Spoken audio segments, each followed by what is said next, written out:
В прямом эфире телеканал «Якутия-24». Вы смотрите «Итоги дня», в студии Влад Давыдов. Здравствуйте, смотрите сегодня. Первый указ нового главы Якутии. Айсен Николаев впервые ответил на вопросы журналистов в новой должности. С чего он собирается начать работу, какие озвучил приоритеты. Беда не приходит одна. В Усть-Майском районе не успели оправиться от паводка, как начали борьбу с лесными пожарами. В Улусе объявили режим ЧС. Новое направление, новые специалисты. В ЕГСХ открыли факультет лесного комплекса и землеустройства. Что это за факультет и каких спецов будет выпускать? В ногу со временем в Покровске Хангаласского района презентовали новую систему оплаты питания в школьной столовой. В чем суть, каковы преимущества этого решения?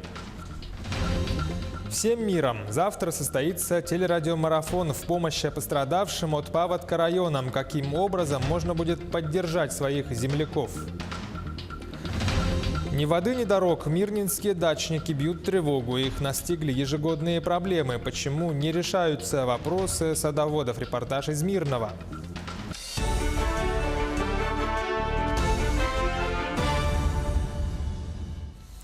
Айсен Николаев встретился с Егором Борисовым. Они обсудили ситуацию в республике, прежде всего меры по преодолению последствий разрушительного паводка. Также ситуацию с бюджетом республики. Говорили и о дальнейших планах, в том числе и по предстоящим осенью выборам главы республики. Егор Борисов пожелал Айсену Николаеву успехов в ответственной работе. В свою очередь, временно исполняющий обязанности главы региона выразил уверенность, что талант и опыт Егора Борисова будут и дальше востребованы республикой. Далее временно исполняющий обязанности главы республики Айсен Николаев издал первый указ. Он касается мер по устранению последствий весеннего наводнения. По данным, общий ущерб от паводка по предварительным оценкам превысил 1 миллиард 100 миллионов рублей. Об этом Айсен Николаев сегодня сообщил журналистам во время первого пресс-подхода в новой должности. У нас сегодня тысячи и тысячи людей потеряли имущество свое, множество домов пострадало, разрушены сотни километров внутрипоселковых, муниципальных, региональных дорог.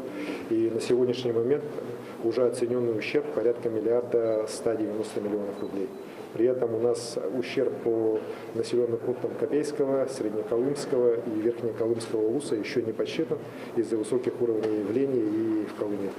Поэтому, конечно же, первоочередными мерами, я считаю, мы должны как раз поставить перед собой решение задач по ликвидации последствий наводнения. Кроме того, Николаев заявил прессе, что состав правительства до сентября меняться не будет. Кадровые перестановки начались в администрации главы правительства, но это связано с тем, что у некоторых чиновников завершился контракт. Также Айсен Николаев ответил на вопросы СМИ о том, как будут преодолеваться проблемы с дефицитом бюджета региона. Я считаю, все-таки у нас тот рост курса доллара, который сегодня произошел, рост цен на нефть, они все-таки дадут некоторый положительный эффект. Но мы его, к сожалению, ощутим-то не сразу, ощутим его, может, в четвертом квартале, так, а жить нам надо сегодня.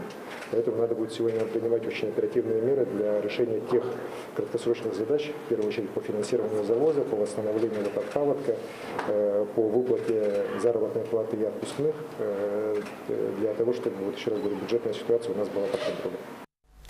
Помимо этого, Айсен Николаев отметил, что будет продолжать взаимодействие с крупными недропользователями, которые работают на территории республики. Процесс выстраивания отношений с крупными недропользователями – это постоянный процесс. Нельзя, к сожалению, вот здесь, может быть, у нас есть некоторая успокоенность. Вот мы сегодня подписали какие-то документы, так, и считаем, что все хорошо. Да? Дали какую-то налоговую льготу и считаем, что все хорошо. Мы должны с крупными недропользователями, которые работают на территории, работать постоянно. Помогать им надо, вот, но и они должны нам помогать. Так, мы должны смотреть, какой эффект дают те или иные меры государственной поддержки, федеральной, республиканской, муниципальной, которые этим предприятиям оказываются. Что получили получило то или иное муниципальное образование, тот или иной субъект, в целом республика и Россия от помощи этим крупным недропользователям, насколько они соблюдают экологическое законодательство. О первоочередных проектах, связанных с развитием энергетики в республике, Айсен Николаев говорил сегодня с председателем правления, гендиректором Русгидро Николаем Шульгиновым. В первую очередь они обсудили ход восстановительных работ на местах после грозы и урагана по республике. Известно, что сейчас более 60 бригад энергетиков круглосуточно ведут ремонт и подключение линий электропередачи и подстанций, восстанавливая электроснабжение. Также Шульгинов ознакомил Николаева с проектами, которые Русгидро реализует на территории региона.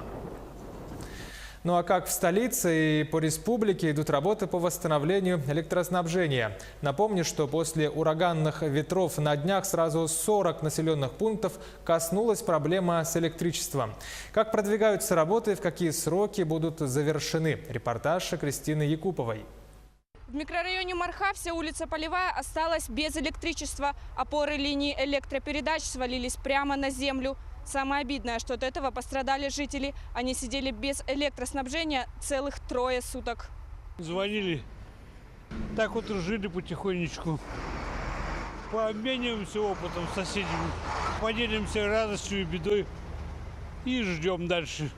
Как быстро сделаю, не знаю, все от них зависит. Сейчас вот приехали, я гляжу, столбы привезли. Будут устанавливать, но не знаю, насколько хватит. Но надеюсь на хорошее. Таких пострадавших от урагана, как Николай, по республике немало. Так, на сегодня без света остаются около 40 населенных пунктов. Требуется восстановить около 150 опор, тогда как изначально было повреждено более 500. Работа была организована в круглосуточном режиме, и бригады отработали практически в течение 2 сутки на сегодняшний день работают. При этом мы планомерно увеличивали количество аварийно-восстановительных бригад. Безусловно, очень большой объем звонков, заявок поступает и продолжает поступать в диспетчерские пункты центральных электрических сетей. Энергетики планируют завершить основные работы уже сегодня. Что касается более сложных разрушений, то их постараются восстановить завтра. Остается надеяться, что работа, выполненная в столь короткие сроки, окажется качественной. И следующий штормовой ветер новые опоры смогут выдержать. Кристина Якупова, Арсен Степанов, Якутск. В Усть-Майском районе ввели режим чрезвычайной ситуации из-за лесных пожаров. Какова ситуация в целом и как сейчас ведут борьбу с огненной стихией? Сюжет Юрия Таюрского. Еще не снят режим чрезвычайной ситуации в связи с весенним паводком, как в Усть-Майском районе вынуждены ввести режим ЧС и из-за лесных пожаров. Недалеко от населенного пункта Ыжанцы горит тайга и марий. Ситуацию усугубляет очень ветреная, сухая погода, и огонь с каждым днем пожирает лесную территорию. На борьбу со стихией брошены десантники и мобилизованные из Петропавловска, Усьма и Ыжанцев. 49 человек тушат этот лесной пожар под номером 1А. Ну, все зависит от погоды. Если ветер, то тоже тяжело, конечно. Ну, чтобы соблюдать технику безопасности, главное. А вот трудности какие вот именно? С водой. С водой? С водой. И если каменистая почва. Сегодня в помощь вертолетам были доставлены новые свежие силы, мобилизованных в количестве 10 человек. Была произведена передислокация десантников, которые очень оперативно и слаженно осуществляли погрузку и разгрузку. Каждая группа тушит свою часть по заданию. 2 километра тушения, одна группа прошла, вторая группа. И по 2 километра мы вот так закругляем до головы, а потом берем голову. Несмотря на тяжелые условия, все огнеборцы настроены локализовать этот непростой пожар. Сильный ветер продолжает гнать его в направлении реки Алдан. Десантники контролируют лишь кромку, не давая площади расшириться. Восхищает работа и экипажа вертолета. Порывистый, иногда и шквальный ветер, задымление, а вертолетчики точно зависают над марью, не давая винтокрылой машине и пошевелиться. Да, вертолеты стоят в зависании, весенний называется, да, на шаге, для того, чтобы не провалиться, потому что садимся в маре, там и качка, и вода, и болото. Из-за сильного ветра площадь пожара продолжает увеличиваться и составляет уже около 200 гектаров лесной и нелесной территории. Угрозы населенным пунктам и объектам экономики Усьмайского района нет. Юрий Таюрский, Усьмайский улус. К другим темам в Якутске сегодня начал работу Республиканский лесопромышленный форум. Мероприятие проходит в рамках официального открытия в ЕГСХ нового факультета лесного комплекса и землеустройства. Что это за факультет, каких специалистов будет выпускать и какие планы связывают в академии с этим новым направлением? Все подробности у Анастасии Кобузевой. Открытие факультета лесного комплекса и землеустройства в республике ждали давно. Вопросов в лесопромышленной области много, а специалистов с профильным образованием мало. Раньше по этим направлениям студенты обучались здесь же, в сельскохозяйственной академии, но при инженерно-техническом факультете. И вот теперь для полсотни студентов наконец-то открыт собственный. Ну вот идея пришла, есть специалисты, мы пригласили из Санкт-Петербурга несколько докторов наук, профессоров. Они сегодня у нас работают, они внесли вот такую идею выделить отдельный факультет, чтобы улучшить качество образования, улучшить подготовку специалистов. Для студентов создана новая учебная аудитория с оборудованием на 250 тысяч рублей. Всю технику на безвозмездной основе предоставила промышленная компания «Хускварна». Всего около 8 видов инструментов – бензопила, мотокоса, ранцевая воздуходувка и многое другое. Что здесь представлено, вплоть до одежды, которая на мне, и шлема, это все необходимо для очень качественной и главное, безопасной работы в лесу. Мы завезли это для того, чтобы, ну, так скажем, познакомить студентов с началом. Вот, уже до конца, скорее всего, июня придет полный ассортимент, который будет представлен в этом классе. И можно будет любому студенту и не только посмотреть, но и потрогать и попробовать это на деле. Представитель компании провел мастер-класс, где показал студентам сельхозакадемии, как правильно использовать новое оборудование. Ректор и студенты протестировали инструменты и остались довольны. Очень понравилось, интересно, рассказал, все идеально все было. Мне даже заинтересовало здесь учиться дальше. Она идеально пилить, вот что я скажу. Удобно держать ее. У факультета большие планы. На его базе уже планируют готовить ландшафтных дизайнеров и экологов. Эти специальности пользуются большим спросом во всем мире. В Якутии им обучать будут впервые. Анастасия Кобузева, Григорий Охлопков, Джулустан Иннокентьев, Якутск. Законопроект об освобождении от НДС внутренних воздушных перевозок на Дальнем Востоке одобрили. Обнуление налога должно помочь развитию транспортной инфраструктуры. Отметим, что в соответствии с действующей редакцией закона внутренние перевозки пассажиров и багажа облагаются 10% налогом на добавленную стоимость. Исключение составляют только случаи, когда пункт отправления или пункт назначения расположен на территории Крыма, Севастополя и Калининградской области. Сейчас 1 минута рекламы. Оставайтесь с нами, смотрите во второй части итогов дня. Несоблюдение санитарных требований в Нерюнгри. Роспотребнадзор выявил грубые нарушения в работе местного кафе «Уали». В ногу со временем в Покровске Хангаласского улуса презентовали новую систему оплаты питания в школьной столовой. В чем суть, каковы преимущества этого решения? Ни воды, ни дорог мирнинские дачники бьют тревогу, их настигли ежегодные проблемы. Почему не решаются эти вопросы садоводов? Репортаж из Мирного. Это итоги дня на телеканале Якутия-24. Мы продолжаем. Пособие на ребенка в возрасте от 1,5 до 3 лет планируют увеличить до конца текущего года. Точная сумма пока в процессе утверждения. Об этом сообщили в Минтруде России. Сейчас ежемесячная выплата составляет 50 рублей в месяц и лежит на плечах самих работодателей. По словам экспертов, пособие на ребенка должно составлять не менее 10 тысяч рублей. Тогда это будет реальная помощь. Однако экономисты опасаются того, что если расходы полностью лягут на работодателей, это будет сильным ударом по бизнесу. В В Покровске Хангаласского района презентовали новую систему оплаты питания в школьной столовой. Суть в том, что каждому ребенку выдается карточка, на которую родители кладут деньги. Уже с этим ребенок рассчитывается за комплексное питание в своей школе. При этом с помощью этой карты нельзя купить сладости, газировку и чипсы за пределами учебного заведения. Что это за нововведение, Виолетта Засимова расскажет подробнее.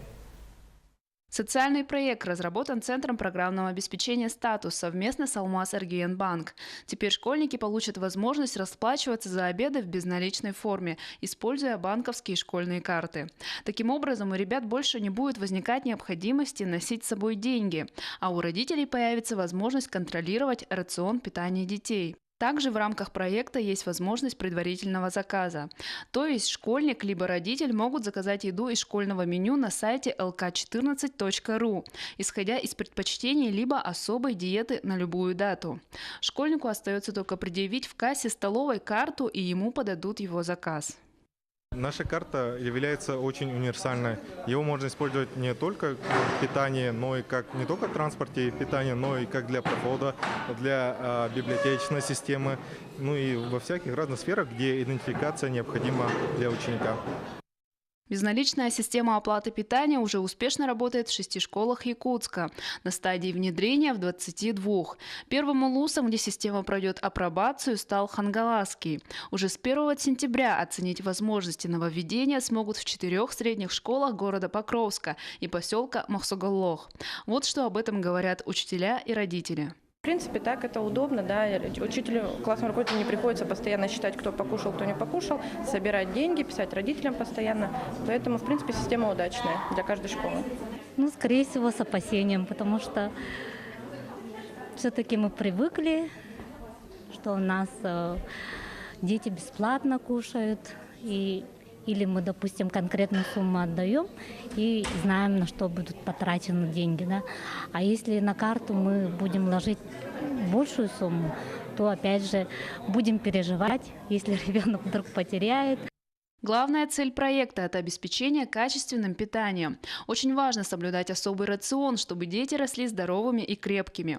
Это особенно актуально и важно для тех, кто проживает в условиях Крайнего Севера. Кроме того, сейчас в стране идет переход на цифровую экономику. К этому детей нужно приучать уже с ранних лет. Виолетта Засимова, Федор Тарасов, Хангаласский улус. В парламенте обсудили программу развития образования. На заседании говорили о летнем отдыхе детей, в том числе детей из районов, пострадавших от паводка. Отдельным вопросом стоит проведение госэкзамена среди выпускников. Как сообщил министр образования Владимир Егоров, ЕГЭ пройдет по заранее заявленному графику. Также министр подчеркнул, что в последние годы наблюдается повышение качества сдачи единого госэкзамена по таким предметам, как математика, русский язык и физика. Территориальный образовательный комплекс на самом деле призван объединить усилия разных образовательных организаций, чтобы ребенок мог получить качественные образовательные услуги по всем направлениям. Мы видим положительный опыт Москвы, когда ребенок может получать и основные общеобразовательные программы, и дополнительные образовательные программы в рамках одного комплекса. В Нерингри завершился отопительный сезон. В филиале Нерингринской ГРЭС приступили к поэтапному отключению жилого сектора и социального фонда. В этом году тепло в Южную Якутию пришло на несколько дней раньше. Прошлый отопительный сезон для нерингринцев завершился только 6 июня. Также в Нерингри Роспотребнадзор выявил грубые нарушения в работе местного кафе под названием «Уали». Это касается приготовления и продажи готовых блюд. Сюжет коллег из Нерингри. На момент осмотра сотрудниками контрольно-надзорных органов установлено, что в данном кафе в нарушении санитарного законодательства в составе помещения для оказания услуг общественного питания и изготовления блюд отсутствуют необходимые складские помещения, кладовые, а также моечные кухонные посуды. Факт нарушения требований по обеспечению дезинфекционного режима на объекте и обеспечению его грызунонепроницаемости и проведению дератизационных мероприятий. Были подтверждены факты заселенности объекта грызунами, то есть доводы, изложенные в жалобе, в принципе, были подтверждены в полном объеме. Изготовление готовых блюд, мытье кухонной и столовой посуды, осуществление всех технологических операций производилось в 2 помещениях и мангальной, пристроенной с улицы к основному зданию. На данный момент в мангальной проживает уборщик данного заведения. Занимался уборкой. Водички принести, мусор вынести, ну и все прочее. Там. Всегда все было хорошо. Никаких обманов, никаких проблем. По словам соседей, отказавшихся от комментариев из личных соображений, данное кафе зачастую посещали лица, злоупотребляющие алкоголем, которые вели себя шумно и в вечерние часы нередко устраивали дебош под окнами ближайшего жилого дома. По фактам несоблюдения требований по реализации алкогольной продукции на текущий момент проводится административное расследование. Алкогольная продукция передана на экспертизу в МВД. И по итогам всех этих мероприятий также будет приниматься решение о привлечении к административной ответственности. Принимая решение, суд учел, что выявленные нарушения законодательства в области обеспечения санитарно-эпидемиологического благополучия населения создают угрозу жизни и здоровью граждан, угрозу возникновения и распространения массовых инфекций и неинфекционных заболеваний у потребителей, посещающих кафе «У-Али», и приостановил деятельность данного заведения на 90 суток. Александра Цыбикова, Сергей Козюра, Нерюнгри. 90-летняя жительница Алдана Агриппина Костромина недавно обрела собственный уголок в доме-интернате для престарелых и инвалидов. Ранее эта женщина проживала с внучкой и правнуками в маленькой однушке. Чтобы расширить жилплощадь, внучка Татьяна приспособила кладовку подъезда под комнату для бабушки. Соседи, однако, утверждают, что внучка просто выгнала пожилую родственницу из дома. Где правда, что это за ситуация? Разбиралась Татьяна Вахнина. Почти целый день Агриппина Костромина проводит в постели. В интернат для престарелых она поступила месяц назад. Ранее 90-летняя женщина проживала с внучкой и 3 правнуками. Ее комнатой стала кладовка подъезда. Из квартиры бабушку выгнала внучка, утверждают соседи. Однако так ситуация выглядит только на первый взгляд. У меня, конечно, нервные сятли на том, что когда она мне костылем избила 4-летнего ребенка. Вот эта комната была открыта. Я, самовольно туда зашла. Несколько лет Агриппина Петровна жила с внучкой и правнуками в неблагоустроенной двухэтажке. Дом в аварийном состоянии. И из маневренного жилфонда города семья получила маленькую однушку в новостройке на окраине Алдана. Сотрудники управления соцзащиты неоднократно навещали Агриппину Костромину. В ходе встреч не наблюдалось ничего, что могло бы насторожить специалистов. А в апреле в контролирующие органы поступил сигнал. Престарелая женщина обитает в подъезде. В связи с девиантным поведением, то есть и агрессивным настроем бабушки по отношению к детям, то есть и маленькой жилплощадью, то есть она не может ей обеспечить надлежащий уход.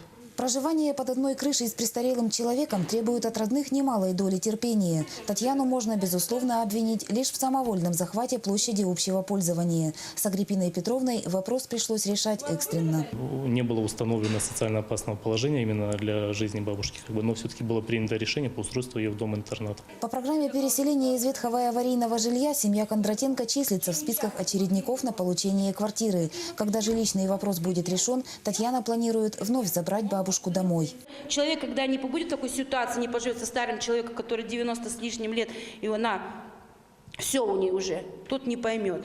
История семьи Кондратенко может быть оценена по разным критериям. Одни пожалеют Агриппину Петровну, другие посочувствуют Татьяне, третьи посетуют на маленькие заработки. И каждый будет прав, поскольку истина в данной ситуации есть многоликая правда. Татьяна Вахнина, Сергей Шипачев, Алдан. Алекминск победил во всероссийском конкурсе лучших проектов по формированию комфортной городской среды. Как сообщает пресс-служба Министерства ЖКХ региона, якутский город вошел в число победителей с проектом «Исторический парк Спасское селение» и стал обладателем федерального гранта в размере 30 миллионов рублей. Проект предполагает сохранение культурного наследия, деревянного зодчества 18-19 веков и развитие исторического центра Спасское селение в общественную зону отдыха. Мирнинские дачники жалуются на задержку подачи воды и неотремонтированные дороги. Почему не решаются проблемы садоводов? Репортаж Марианны Кутуковой из Мирного. Когда же будет вода? Этот вопрос сегодня волнует всех местных дачников. Садоводы выходят из положения как могут. Одни собирают снег и набирают дождевую воду, другие ввозят с города. На данный момент воды нету, и когда ее подадут, мы и не знаем. Но рассада требует полива, особенно огурцы, которые более тщательно должны поливаться. Но это хватает, 2 бочки. Ну, хватает мне полить мою теплицу. Грядки уже нет. Как говорят дачники, задержка воды происходит ежегодно. Перебои в подаче тоже не редкость. В конце июня или начало июля только дают нам воду. Председатель, пойдем, пожалуемся. Он включает. Или же говорит, нет воды. Долг у него большой. Насколько я знаю, в прошлом году 9 миллионов висело в долг за воду. Не знаю, у него оплачен или нет. Как в этом году будет, не знаю. Председатель огородничества в курсе всех проблем. По его словам, водоводом они начали заниматься еще в апреле. Задержка связана с погодными условиями. Труба под землей, да, мы включим эту воду, она ее разорвет. Сейчас хоть немножко, градусов 17-20 будет, но мы включим эту воду, и вода пойдет. Я хочу так сделать, что мы где-то будет со среды до воскресенья с 4 до 12 будем воду включать. Ну, а там посмотрим по ходу действия. По словам Сергея Басанцова, корень многочисленных проблем, в том числе плохих дорог, нерадивые дачники. Как правило, ежегодные членские взносы в 2500 рублей оплачивает только половина владельцев. Денег на все не хватает. Примерно собираем 4 миллиона. Примерно. Вот этих 4 миллиона хватает у нас на что? На налоги, это самое главное. Заплатить за воду заплатить и заплатить зарплату людям-то. Вывозка мусора. У нас сейчас в этом году, у нас уже 2-й год, как появился у нас новый глава города. Мы совместно поставили кузова автомобильные 25-кубовые. И мы все лето убирали мусор, зимой убирали мусор. Помогать в уборке мусора будут и в этом году. Однако результатов такой помощи некоторые дачники пока не видят. Но признают, что в этом есть вина и самих огородников, которые не вывозят свой мусор в положенное место. Чтобы решить все проблемы, дачникам необходимо объединиться и наладить взаимодействие друг с другом. Без участия каждого человека не будет тех же хороших дорог, потому что в сторону дач городские власти идти не намерены. В ближайшее время в приоритете городские улицы. Марьяна Кутукова, Евгений Тайтонов, Мирный. Артисты Сахатеатра представят зрителям лучшие постановки. Сейчас весь коллектив тщательно готовится. Июньский репертуар откроет постановка режиссера Сергея Потапова «Цирк Альберти». На сцене будут именитые артисты Михаил Семенов, Ефим Степанов, Татьяна Легантьева, Геннадий Турантаев и другие звезды. В Государственном театре оперы и балета состоялся одноактный балет «Геометрия движения» в постановке и хореографии заслуженной артистки России и Якутии Екатерины Тайшиной. Это не классический балет, конкретного сюжета нет, состоит из эскизов, этюдов и образов молодежи нашего времени. Герои, общаясь через гаджеты, не замечают самого главного, настоящего момента жизни. Постановщику удалось показать, что в жизни любовь, семья важнее, чем деньги, власти, известность. У нас очень большой репертуар в театре, но именно современного балета нам не хватает. И будучи артисткой балета, мне самой всегда хотелось что-то новое, что-то такое интересное для себя постичь, как артистка балета. Это пластика своеобразная. И вот, надеюсь, я это уже воплотила. В Ленске открыли выставку картин Владимира Стадника «Размышления кистью». Коллекция приурочена к 65-летнему юбилею известного ленского художника. В ней как новые картины автора, так и ранее написанные полотна.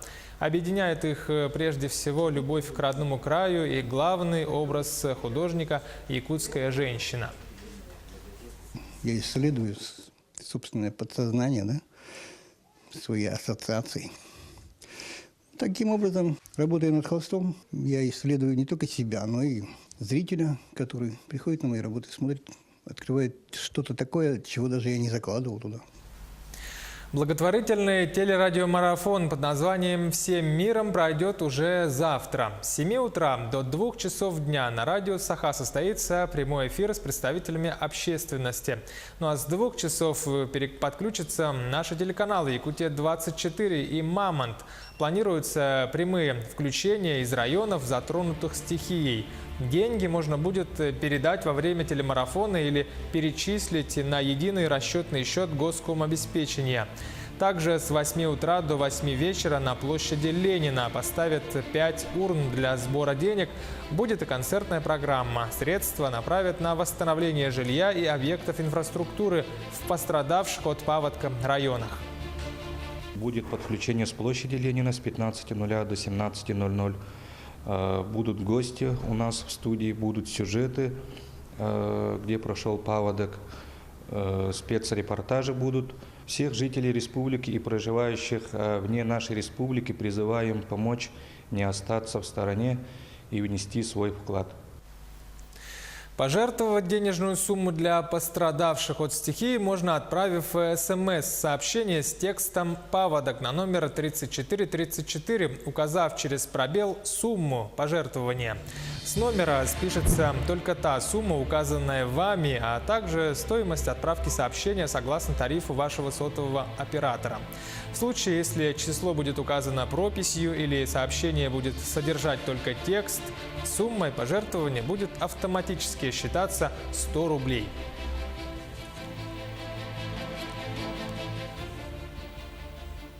Таковы итоги дня. Оставайтесь на канале Якутия-24 и будьте в курсе.